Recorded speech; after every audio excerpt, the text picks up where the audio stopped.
Welcome to E360 TV, the live streaming and on-demand destination for influential voices and enlightened audiences. We offer trending, grassroots, and purpose-driven content across a diverse range of interests. E360 TV is more than just watching programs. We offer the ability to interact with live shows connecting audiences to real, authentic influencers and storytellers while streaming to millions of devices.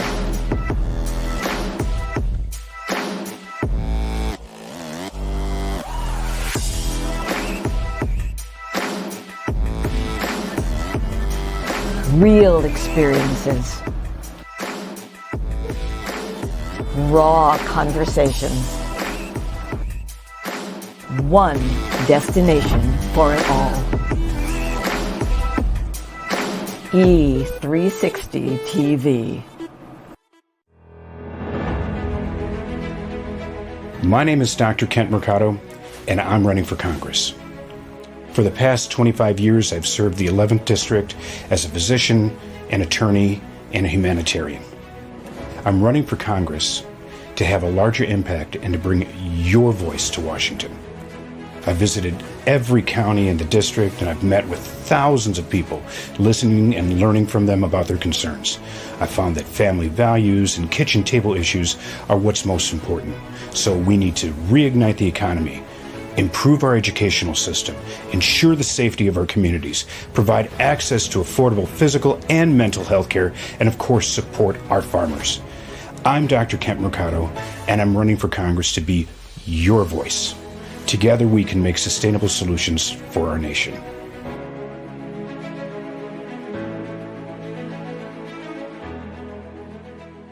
You can navigate the legal and emotional journey of divorce and exit a marriage the way you entered it, with mindfulness, love, and respect. Solace Divorce Mediation is a full-service law practice helping couples focus on the health and well-being of children and their forever co-parenting family. Our streamlined divorce journey offers flat fees with an estimated completion timeframe of 2 to 4 months. If you or a friend need us, visit solacedivorce.com.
Don't see what's yours for the taking tonight. I'm back home, y'all. I missed you guys. I missed my studio. I was in a garage all week last week in San Diego, and having to do it from my phone, right? Look at these fingers, right? Trying to push those little big buttons on the phone. I'm surprised 4 commercials didn't play at once.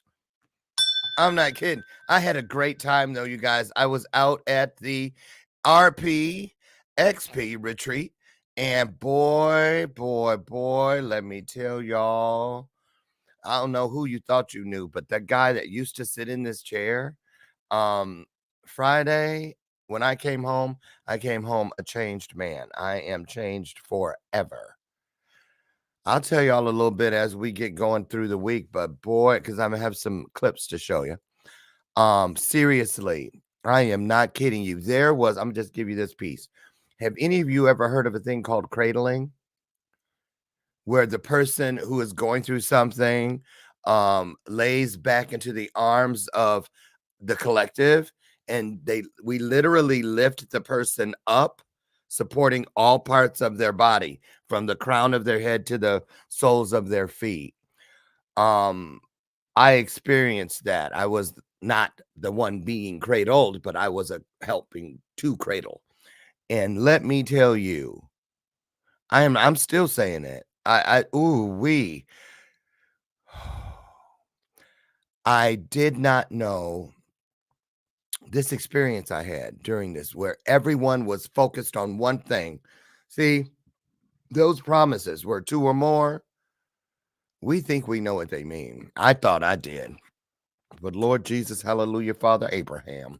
I'm trying to get it all in. I'm not kidding. I experienced something during this cradling ceremony. It was a place I never even knew existed. It was a feeling. It was a baptism inside. Y'all, all of this stuff that I'm telling you, keep going and just keep asking for clarity, for discernment. Keep hanging on. I am telling you, I was baptized inside of a space that I didn't even know existed. I did not know it existed. It was just incredible. I'll tell y'all more about it as the time goes on, but I want to get our guest in here. I mean it. I'm not concerned about anything after this experience. I'm not concerned about money, generational wealth, happiness, joy, what the next big thing within my brands is going to be. I watch what happens. Watch what happens. Y'all think y'all done seen something already up to this point? You ain't seen nothing. I'm telling you what, because what I saw, what I experienced last Thursday night. And those of you that have been on calls with me since I got back, you know what I'm talking about. I feel like this, and this I'm gonna get Barbara Beckley in here, y'all. I'm just saying this because, you know, when a first is always a first. So this is the first time I'm telling y'all about what happened with me. So that means that if I tell you things a million times moving forward about, oh, guess what happened to me? This one, I wanted to stand out. I said this when they did a testimonial video before I left San Diego. They got me outside and asked me. It was like 20 minutes after this experience that I'm speaking of. And they said, well, wait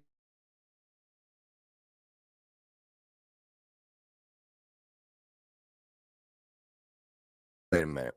Okay, there. Okay, Comcast, keep playing with me.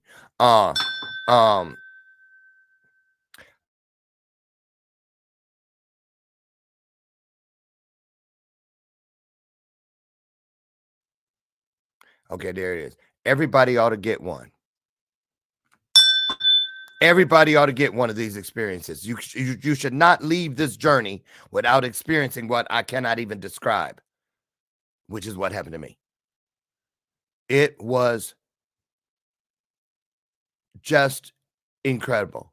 It was as if God took his fingers and opened up the doors of heaven and said, look, and I was like, I know why. First thing I said afterwards, well, now I know why people that have near-death experiences and experience that light say they don't want to come back.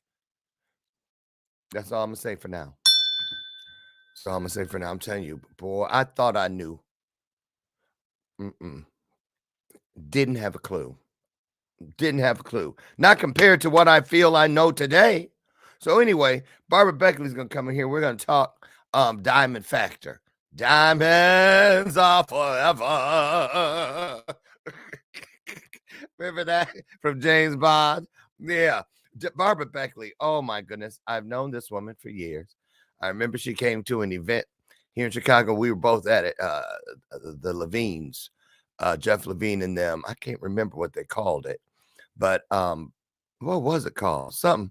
Anyway, I met Barbara there and just watched her. Then I started seeing her little face pop up all over the place, right?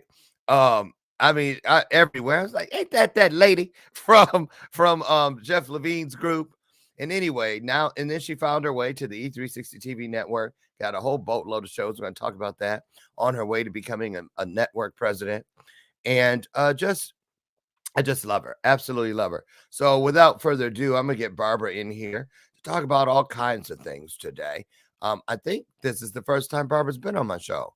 Oh, and I'll tell you this. She's on the next cover of Trajectory Magazine coming up for the end of the year issue. So without further ado, roll out your virtual red carpet, get on your virtual feet.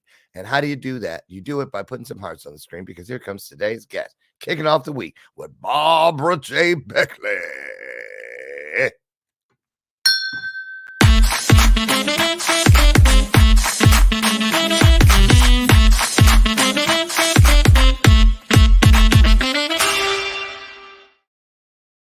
Hey, right off the grip.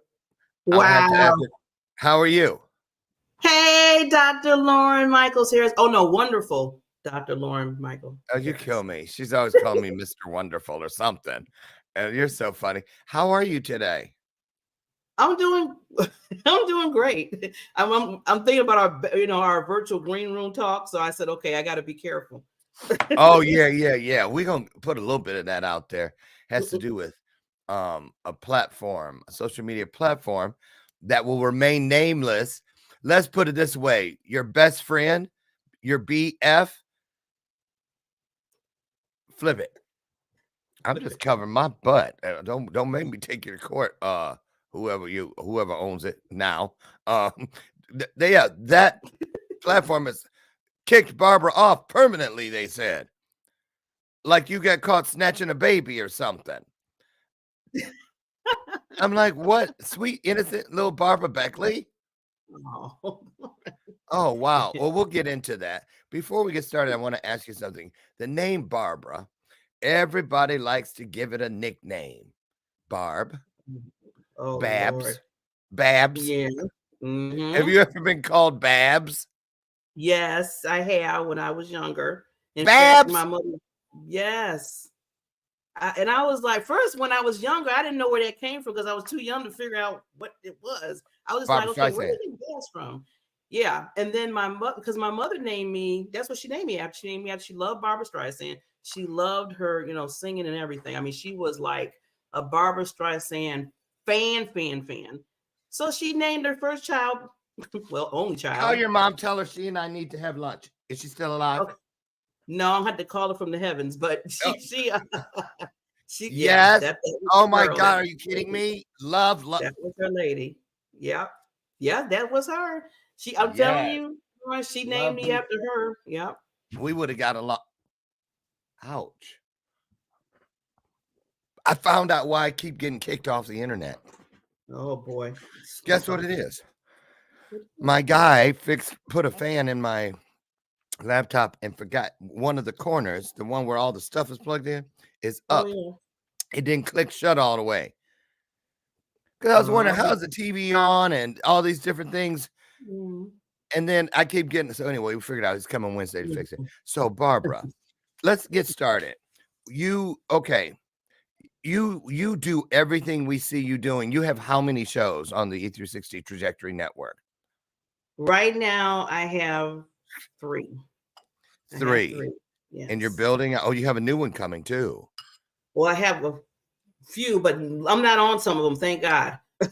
Yes. You said, how many shows you have now, Barbara?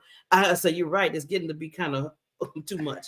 So now I got shows where other people are doing their shows. So I'm like, yay, please do that show. Well, tell us how you got. Well, first of all, backstory. Where'd you grow up, and what did you dream of becoming when you were little Babs? I see this is going to go through the whole interview with the Babs. Okay. Well. Okay, wait. Barbie? No, Lauren, that's high school years. Don't do that to me. They called you Barbie. So you've been Yes. Babs, Barbara, Barb, and Barbie. You've been all of them. All of them, all of them, all of them. And they used to, Every when Barbie, Barbara I meet says that happened to her. She's had every one of those nicknames. everyone. Well, see, the Barbie came in high school and they used to call me Black Barbie. But they did it, it wasn't in a good way. It wasn't a bad way. I mean, yeah. But yeah, You would those say are that, days that I really didn't like. Black Barbie. Yeah, I was like, Wow. we don't mean it that way. I said, oh, okay. That's always how it Babs, goes. Barbie. I'm trying a new keto cereal with a banana today. Ooh, Trying to do how does it better. taste? Good. That retreat I was at, all vegan food, so good, shocked me. Because I didn't think I'd like vegan. I bought a vegan cookbook from the chef.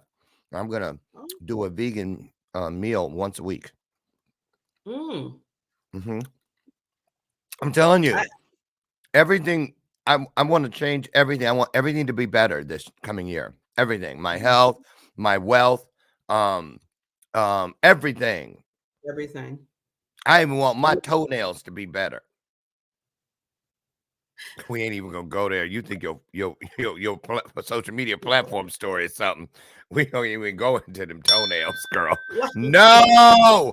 Why you do that? I got a vision of it. Ooh. We won't even go. So, Barbara, where did you grow up? Was it the Midwest? Where? Yeah, I grew up in Chicago, Illinois, on the north side of Chicago. For a little bit between, when I was born till like 13. And then I moved to the south side of Chicago, which I didn't want to go. I fought, but my mother, my dad basically got a divorce. And I had to wind up going with my mother. So she wanted to go to the north side. Plus, found out she had a boyfriend. So did that part of it. So, when you're younger, you can only make the decisions that your parents make. But yeah, I grew up in Chicago. So you finished high school, then what happened? Then I finished high school, and before I finished high school,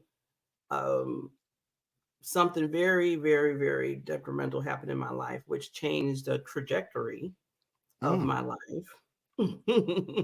Which when I turned the age of 17, a year before I was going to graduate, like you said, the diamond factor that I named my whole being, I feel like, yes, it is, passed away. And that was my dad.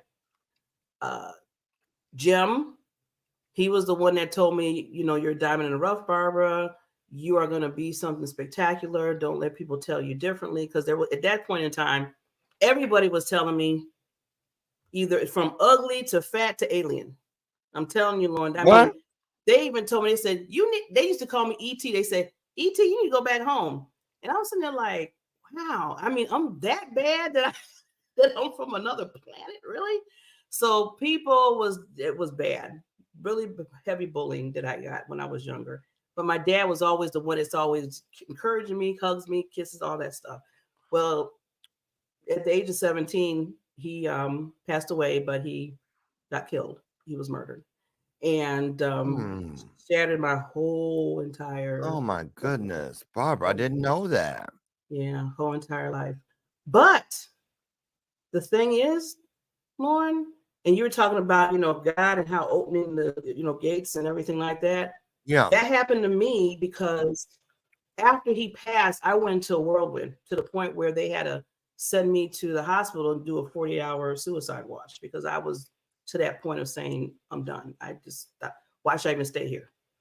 And as they was keeping me in the room, and I was looking for stuff. I was in that room like, okay, what can I use? Because there's really not too much in the room, especially a suicide watch. They're not going to put a knife in there or anything or pills because they're going to be like, okay, well, we don't want to do that.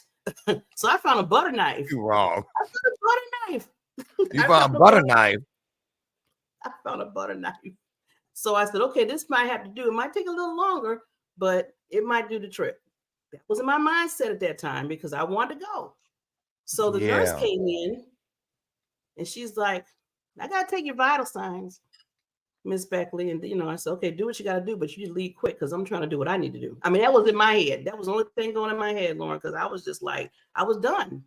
I was Come giving back up in hope. 10 minutes, won't be none to take. Thank you. That's why I say you can take all the blood after that because I was going to be gone.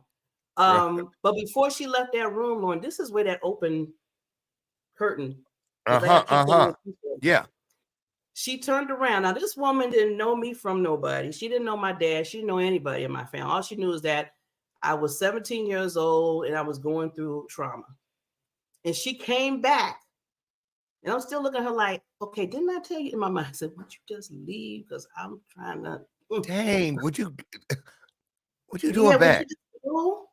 So she came and she said, something telling me that whatever you're thinking about doing, you do not need to do that because who you ever passed in your life, they feel like you was a diamond in the rough and you're going to do big things in life. And you don't need literally to said that. She literally said that. My dad used to tell me that all the time. One of my teachers, when I was even younger, told me that about the diamond in the rough because they told me about the diamond story. So Lauren, when she said that, my whole being, my mind, my everything just clicked into place. Wow. And at that point in time, I was, no, okay, this is God. This is God talking through her, telling me I need to stop thinking what I'm thinking. I need to quit all that.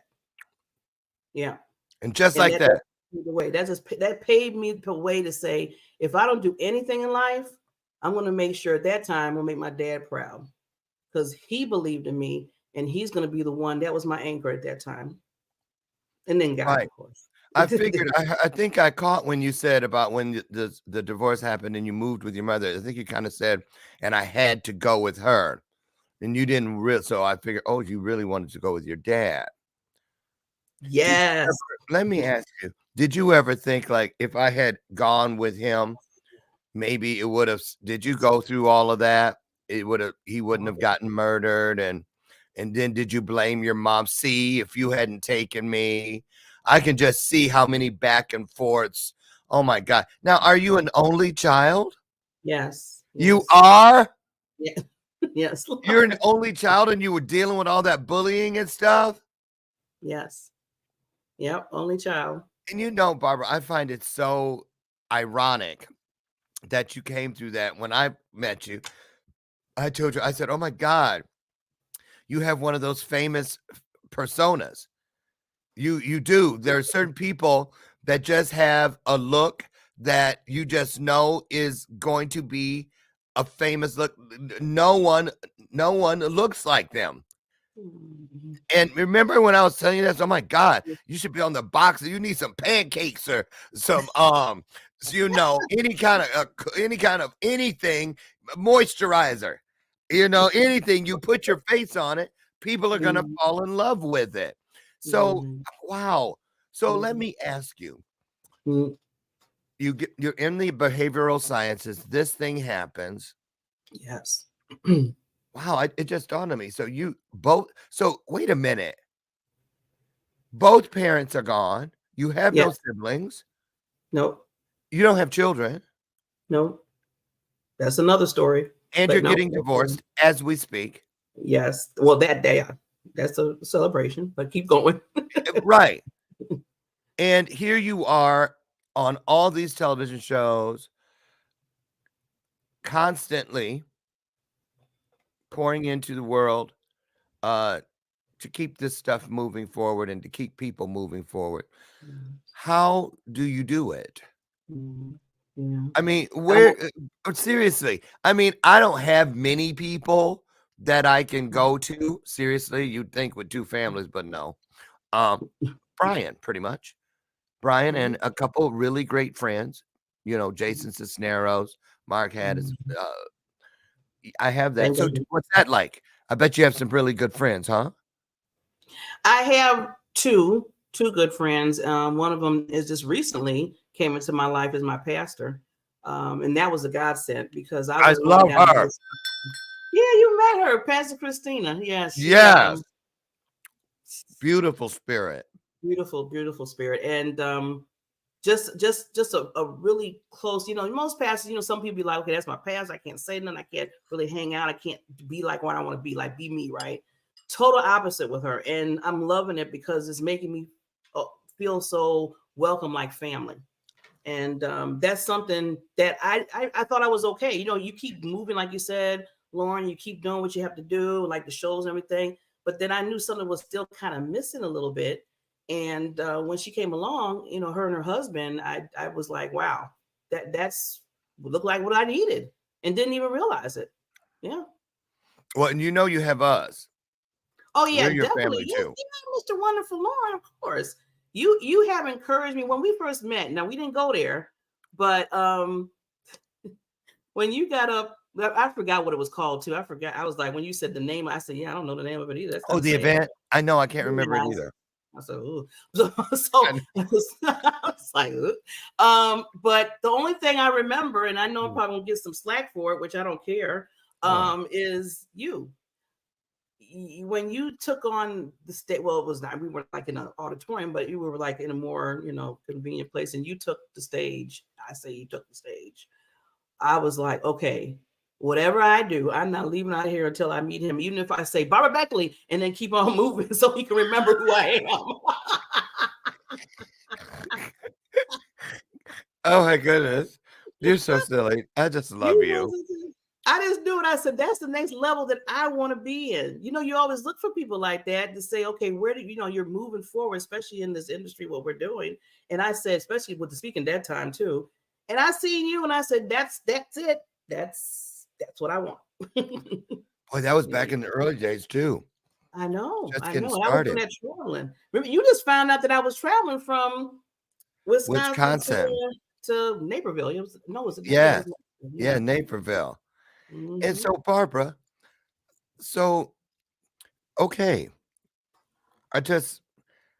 man, I'm really just stuck listening to, still really processing, I guess I should say, Mm-hmm. all of this stuff.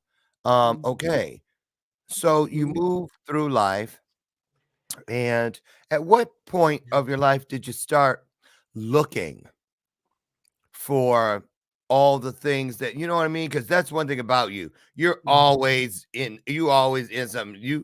You may not have a lot of people around you, but you have a lot of people around you because you're always doing something.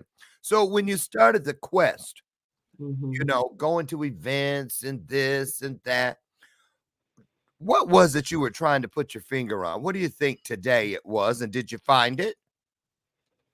Lauren, I after going just had to go back to 17 again because after that, that like moment of God coming in my life, because it was, I just told myself I didn't want anybody to go whatever if someone was going through what I went through, as far as the Yeah. bullying and you shouldn't even be on this earth type of thing. I mean, that as a child, especially a young adult, that can do something to your mind and your Yeah. heart and your soul.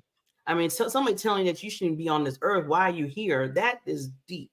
And I just promised myself, Lauren, that I need to be a beacon of light to people that are dealing with that. And I'm really, I mean, on a really serious note, I really, really get, and I don't want to cry, I get really emotional and pissed off when I see anybody treating somebody the wrong way. And I don't care who they are. Yep. And so I said that's me, and that's what I need to do. And I don't care. Yeah. I said once I get my wings, till I get my wings, I always say that I'm going to make sure that I'm that beacon of light. And I was just trying to figure out ways to do it because my daytime job, which I've been doing for, okay, I'm telling my age, 40 some years, is in the insurance industry. Who would think Okay. that? Because, a lot of people see me, like you said, my shows and I'm interviewing people and I'm out there. And then they're like, so you do what in the day? I said, insurance. They're like, huh? I said, yeah, it's not too exciting. but it's bringing my investment check to me. So, Right. but yeah, but I just told myself, Lauren, that I needed to. I just felt it in my whole being that I wanted to be that beacon of light for people that are out there just suffering and dealing with a lot of crap that people are putting out there to them. Yeah. Do you ever speak with kids and that sort of thing? Do you do keynote speaking? Yeah, I do some. I've been really, doing more of the media and stuff recently, but I used to go out and speak a lot. Go out Mm. and speak a whole lot, and that's my platform about purpose. So I have a keynote called PPD. I know I told you about it before, and it's kind of close to what you do. I remember one time you said, "Wait a minute now, is this it might not be the same thing?" Don't make me sue you. Yeah, I think you said something that sounded just like one, but you know what? That's their own. It's like piano keys. Every song is played from the same set of keys, but so many songs sound so different. But you know what I'm saying? I guess I'm saying when it comes to trauma and those stories that we all go through, a lot of times we're when we really listen closely, we find that we're not so different. Yeah. Those of us Yes. out there that have gone through, because I went through bullying. Yeah. And I know how that Yeah. feels. And I could never fight. They would never, when I was a boy, they try to make me fight. Because hey, sissy, that was the thing, right? I was like, whatever. But as soon as I saw other people being bullied, I tear you up. Like I was like some kind of a rabbit, raccoon or something. Just jump on her. But if it was me, I would never stand up for myself. But it was so easy to stand up for others. And I know Yeah. now. Yeah. Yeah. Well, that's because we're service centered. Mm.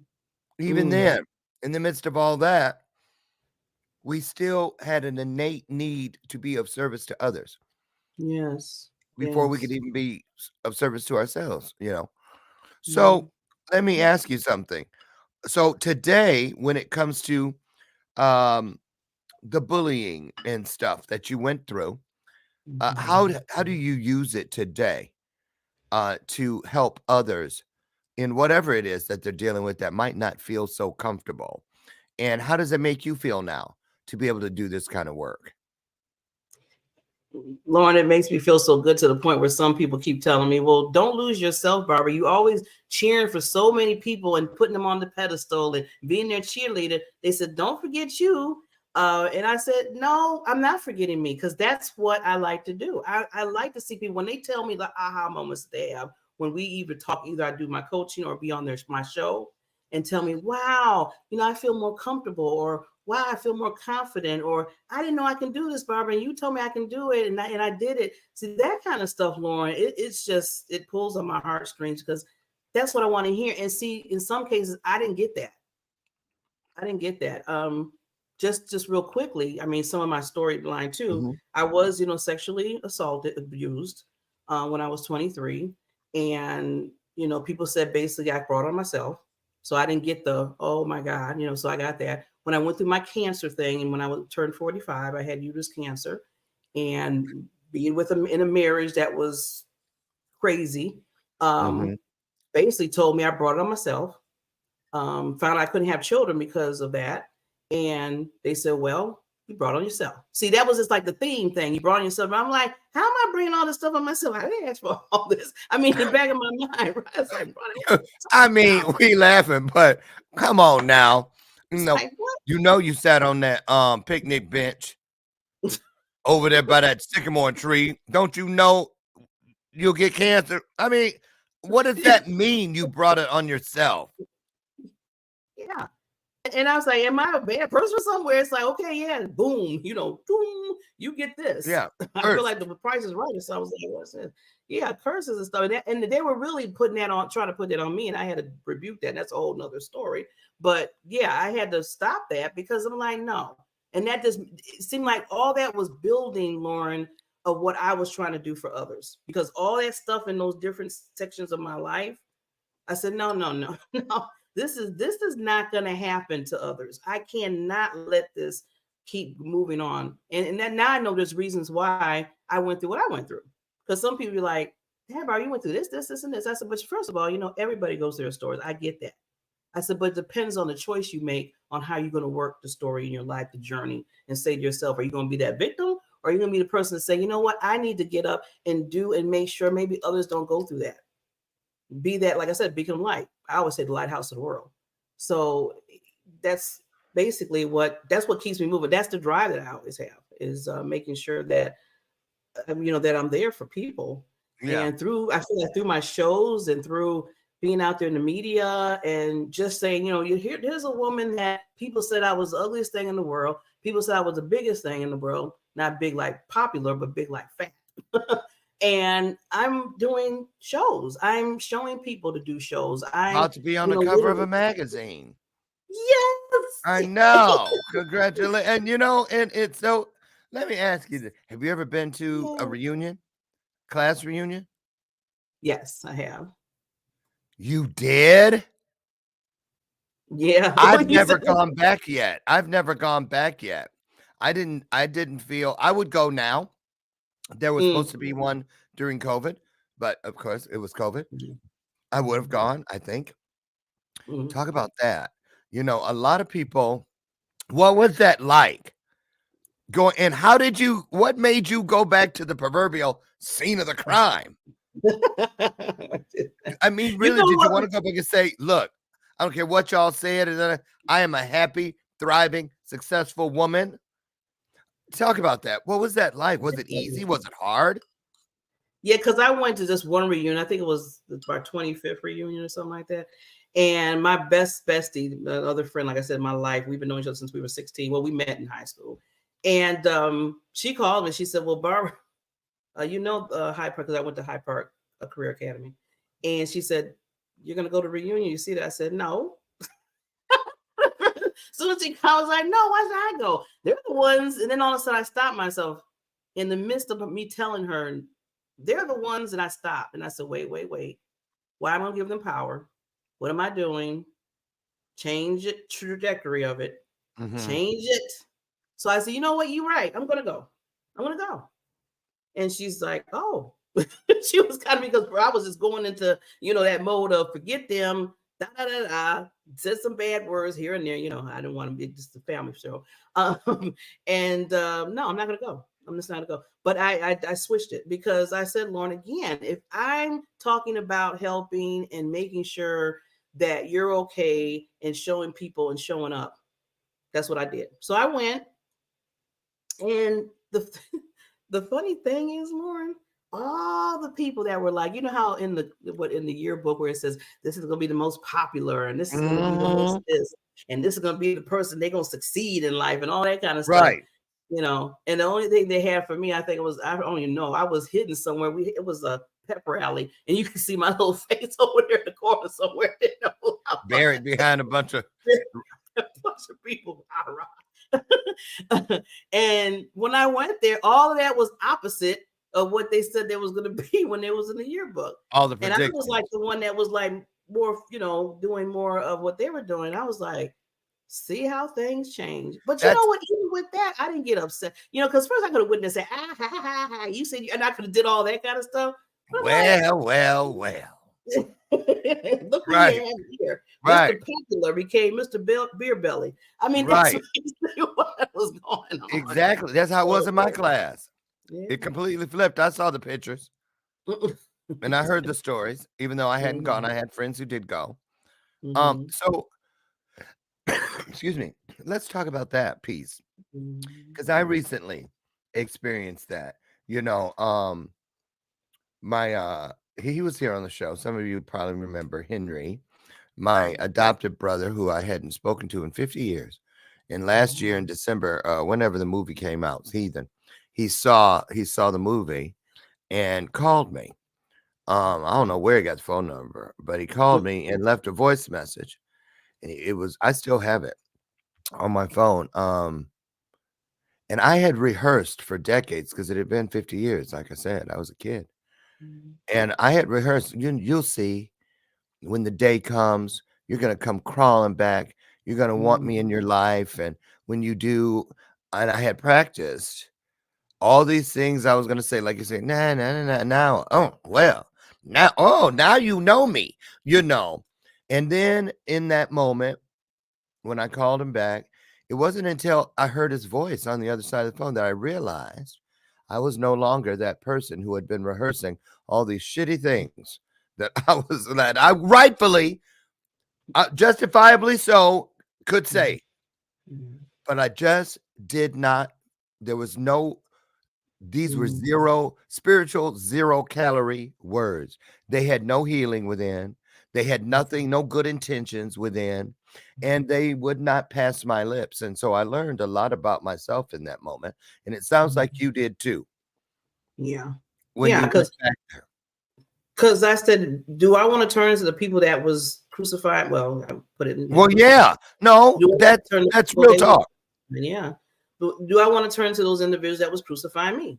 Do I want to turn to individuals that was, basically saying that I shouldn't be, there's no purpose for me in this world? I mean, basically that's what I'm saying.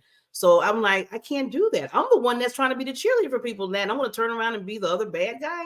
I said, no, I can't do it. Even to the point where the person, Lauren, that basically raped me, I went to court and everything, went through the whole deal with that and forgave him. And everybody to this day, they're still looking at me like, what was you thinking, Barbara? After what he did? I said, you know what? He's a child of God too. Now, I'm not saying I like what he did. No, I'm not saying all that. Right. That was, but I had to forgive, not so much, how you always hear, not so much for them, but for yourself. For Because if I yourself. would carry that in me and doing what I'm trying to do and then carry that in me, that was going to put a that's like it would have been a wall in my life. So, yeah. So how do you respond to people today, Barbara, when they ask you to explain what the meaning of diamond factor is? Because it's all across your brands. So what do you say to people? Because I know you get asked. Yeah, I do explain get it? asked. How do you I explain always it? I always tell people, because it goes back to, the diamond in the rough story where my teacher told me the story and then my dad just clinged on to it. It's funny because they didn't even meet until later and they didn't even know they were saying the same thing to me. But through that, I always thought about, the diamond, it goes through different layers and different, cuts and the, shaping and all that, what they say. And then even the heat. I mean, very, like you said, it has to be like heat, like, to get to a diamond. So I was thinking to myself, I said, you know what? They're talking about I'm a diamond in the rough. Well, I see everybody in that sense. And then when they become that beautiful diamond, just like you, and I tell some people, say, well, I don't like diamonds. I said, well, then be a gem, be a ruby, whatever you want to be, but make sure that you are you and you understand you have a purpose here and you understand that you got that voice. So I always tell people, you're diamond factor. You have that unique quality in you that shines. And that's where I always that's where I build my platform is the people letting me do that. So how do you feel today, Barbara, when you look in the mirror, when you get dressed and when you step into your purpose? When was it that you feel like you really, like let's say purpose was this robe or something, when did you feel you really donned your purpose, really put it on, buttoned it Well, up? first of all, I like that robe because it's purple. I don't thank you. A viewer sent this to me. It's monogram too. I know. I love this robe. It's so plush. It looks pretty, yeah, and it's royalty because it's purple too, and you're royalty. So okay, so let me go answer your question. Yes. So yeah, Lauren, you know what really, because everybody say, yeah, in your life, Barbara, where did that what you're talking about? I said it happened when my mother passed, and that was 13 years ago. And my dad's relationship was like I told you, like this. I mean, when he, like I said, was shattered in my life. My mother, not so much. In fact, it was very broken. There was, there was blame, a lot of blame there. I call her Sergeant Beckley. She was almost like the bullies in my life in a sense, because she would always say I was never good at, every time I did something, it wasn't good enough. I mean, quick example. Came to high school now. After my father passed, I finally got myself together to go back to high school and graduate with honors. And I can't believe that after the stuff I was going through. I'm sitting there running home. Hey, Mom, I got honors, all A's in my class. You know what she told me? All A's. Where's A? Where's A plus? I got whiplash. I was like, what? Never enough. Don't. I know you were like, I don't want you to choke. But yeah, it was I never. was. Every time, never enough. Everything I did, went to high school, got graduated, went to college, and working at night, during the daytime. Got my 2 degrees, not just one. Never enough. She said, well, where's your master's? You know, I mean, it was just an ongoing situation here. And 3 weeks before she passed away, because she wound up dealing with kidney failure, and I moved her to Wisconsin because I just couldn't. I kept doing the trips, trying to make sure she was okay. And I said, you know, Ma, you have to come with me. I don't want to go to Wisconsin. I said, you had to come with me.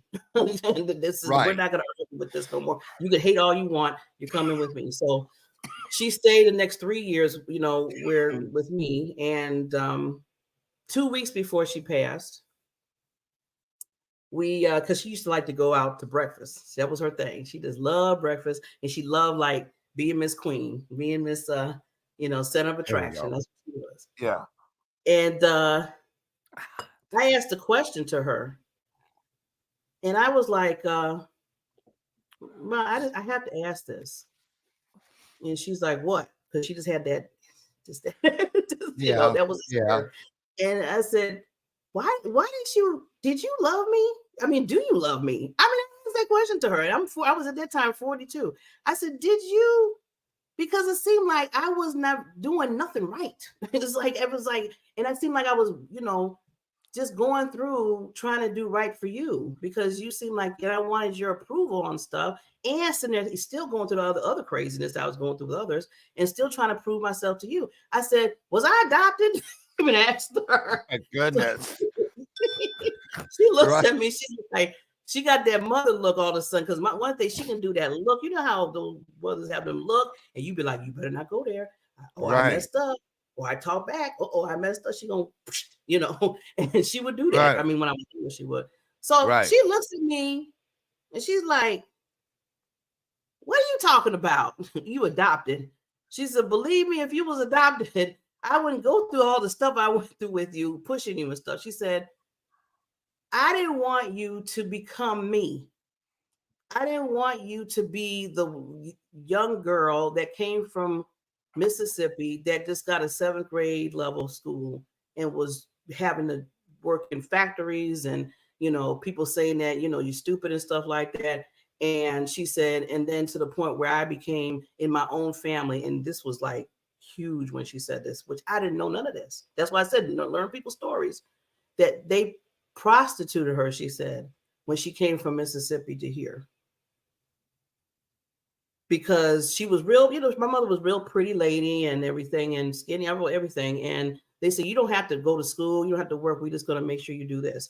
These are cousins from my family that was second, third cousins. After third cousins, I don't even know if it's even family no more. But you know how that goes. Right. But yeah, so all of this is coming out, Lauren, after 40-some years of my life that I didn't even know. Didn't know this about your own mom. No. And all the like our relationship was all this. And I was like, wow, the only thing I could say is I didn't know. Now, mind you, was it right for her to do all the stuff she did and to me and everything? No. Did it was it hurtful that, I didn't have to really bond with my mother? Yeah, it hurt. But after hearing that, it just kind of washed some of the stuff away. It was my understanding. That's what blew me away. So that was 2 weeks before she passed. Oh. And then when she was in the hospital and I was by her bedside and I was holding her hand, I said, "Ma," I said, "I have to thank you for loving me the best you could. The best you could, because, you made me to the person that was resilient. You made me to the person that would push. You made me to the person that no matter what anybody said, you could still do it." Because she owned a business. She owned a lounge. I mean, she did all that with a 7th grade level. Right. Yeah. And a little help from her friend. Okay. Doing the business side, because she didn't understand kick in and out. But still, she had that tenacity to say, you know what? I don't care what nobody said. 4'11" old lady, putting out 6 feet men out of bars. It was like, really, Mom? But all that, I was just thinking when I was sitting by her bedside, I said, yeah, you did the other side that needed what I needed to keep pushing. So she looked over at me, and then it was after that 2 hours later, she passed. And she's like, don't let anybody stop you from shining. She said, I don't care who they are. She said, I know I'm leaving. I won't be here to push you and yell at you. That's what she told me. She said, but I know that you have it in you and I believe in you. And when those words hit, just again, Lauren, and she passed 2 hours later, I was like, I said, I'm here. It's just me now. It's just me. Well, God, of course. But at that time, it was just me. And I said, any means necessary. Now I sound like any means Malcolm. necessary. Yeah, Malcolm X says, okay. Any means It was necessary. true. I say it cannot- all the time. By any means necessary. You doggone Skippy. Yeah. I know you like that, right? Wow. And you know, it's so, thank you so much for sharing that. That was absolutely beautiful and very thought-provoking, because you know, we always hear hurt people, but and I was just writing that down the other day, you know, but there's a second side to that, because it's never about just one thing. And hurt people also heal people. Hurt people heal people. You know, your mom healed you in a way she hadn't been able to your entire life with her in those last moments. You know, and my mother in her she died 10 minutes after I left that hospice room. Wow. And she was the one that told me, I've seen where God is taking you, son. And she told me what to do with it. And what she described literally started not 3 weeks after she passed. This work that I do today. She didn't know what to call it, but she surely described it to a T. And, you know, wow. Just really, really amazing. Barbara, you, man. So let me ask you something. In today's world, you know, when you're doing the things you're doing, and how do you feel about this one? You hear people say, I say it all the time, but I just myself, with this experience I just had last week, realized that because I was holding, or what do they call it? Um, what is that saying where you hold, what is it? Hold the toe, or toe the row, or whatever. It's something that rhymes. Well, it means you stick to it. You find something that works for you, and no matter what, you stick to it. If people are calling you names or whatever, you still stick to it. And I'm going to tell you something. I realized once and for all, it's like, I'm so glad I decided to stop hanging out where I was simply tolerated, and would just be okay with it just being me, until I found myself in a place where I was celebrated. And as long as it's just me, I'm a celebrate, you know, everything I can. I don't need others to celebrate me. I celebrate with God, and God celebrates with me. And boy, so true. that's a big piece. That's a big piece of the journey. So let me ask you this. During all of that time, over the years since you were 17 and you had that suicide attempt, has it ever crossed your mind again? Because you went through a lot. You went through the cancer, you went through the rape and all that. Did you go to that place, or had you grown through that place? I gone through that place, but it did pop in my mind when I went through my cancer episode. And when the doctor said, either two things here, Barbara, you can either one, see if we can help you to the point where you might want to have a child. And even if you try to have a child, childbearing and stuff, you might lose a child or you might lose your life. Or two, have the hysterectomy done and then be cancer free, hopefully be cancer free, and then move on with your life. And at that point in time, and I never was a woman. You know how some ladies like, oh, I can't wait to have a child and a baby and all that. Yeah. For some reason, I never was in that zone. I was just because I was just pushing myself and working and stuff. But at that time, when he told me that, it just triggered in my mind, like, wow, I can never leave a legacy of a person from me right now. I got to make that decision. And you know, it doesn't mean the same while it's still an option, but the minute you're told it is no longer an option, yeah, it was. You feel some kind of way. Yeah, and I was like, dang. And then that other voice came in my head. Well, you know, you done it to yourself. So like, it was like, I was like, oh, so I was like, oh, no, we ain't gonna go to I've Oh, seen this before. so you just gonna hit people with trash cans. Remember Della Reese? Now I got to cut you. Did you shoot its pinky toe off? Did you, Barbara? Did you shoot its pinky toe off? I would have got that right. You know, because I talk to those things that do not serve me like they always spoke to me. I tell them straight out, look, don't get it twisted. I ain't no grandmama clump. You ain't gonna walk over here and limp back. I'm gonna try to cut your ass in half for real. Because I mean it. Those things, think about it, Barbara. The bullying that you went through, do you know how many people have taken their lives because they could not handle that? Do you know how many people that got life-threatening diagnoses and just gave up and let it take them, or they took their own lives? Do you know how many people, when the divorce thing came up, couldn't take it and took their own lives? On and on and on. You know, that is why, you guys, we must celebrate our victories, especially those personal victories, those ones that it doesn't look like a victory in any way, shape, or form to the outside world, but we know it is a victory because I am still here. Standing, yeah. Okay, standing, still here. So tell people about your shows, what day and what time they come on. I've got some links to where you guys can check more things, Barbara, out. But Barbara, go ahead, tell people the names of your shows and where they can find them. So on E360 TV with Lauren, and one of my shows is called Coaches Lounge. It comes on every Friday, 9:00 Central Time, and basically I interview coaches, consultants, and educators to give them a light, because sometimes people don't give them their love, give them their flowers.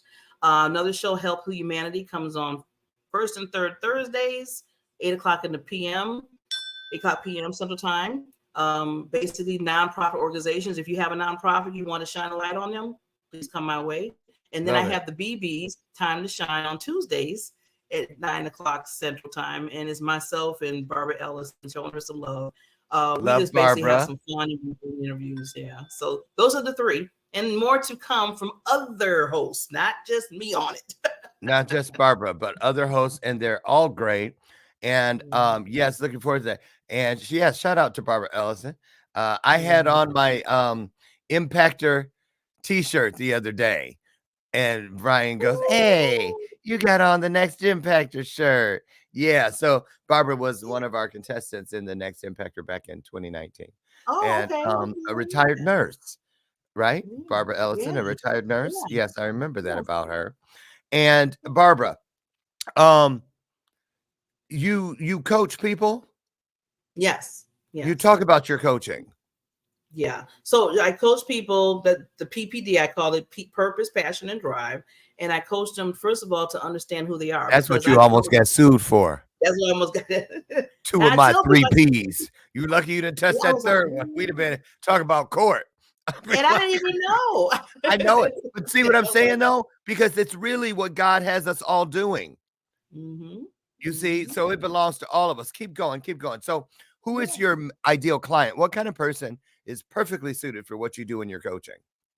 Well, usually it's mostly women, through like maybe ages 25 to 50, and have a business or starting a business, or just wanting to get their visibility out there and people know who they are and their own genius and their own uniqueness. So they come to me, we talk, I help them in, like the visibility part. That's why I had the opportunity in having this new channel that started. It was just put out, Lauren, Saturday. I seen it on the E360, the Diamond Feather Network. And that's why I want to get more and more opportunities, so the women or whoever else, women and men on that part of it, come and shine their light. That's my purpose for others. Yes. Perfect. There it is. You guys head over to e360tv.com and check out Diamond Factor Network, all the great content. And Barbara, thank you so much. You're welcome back anytime. What a great way to start this week off. And thank you for your vulnerability, your transparency, and for really just letting us know, just keep going. You can make it through anything. Thank you so Love much for you. that. You guys get out there and check Barbara out. And it's a matter of fact, today, it's first day of the week, but it's also the first day of the rest of your life. Find whatever it takes. It is available. Find it today and take yourself to your new highest form of yourself. Reach out there, ask the universe, ask God, ask Source to give you what you need today in this day to find your highest self. You'll be glad you did. And I'll meet you, God willing, right over there on the front porch this time tomorrow at 8 a.m. Central Standard, as we always do, Monday through Friday, where together we can have yet another illuminated conversation. Now get out there, change the world by changing yourself. And remember, in closing, as I say every day, I love, love, love you. And there's not a damn thing you can do about it. I'll see you tomorrow. Get out of here. Have a great day. Barbara, thank you. Great job. Love you. Love Bye-bye. you. All right. Bye, all. Have a great day.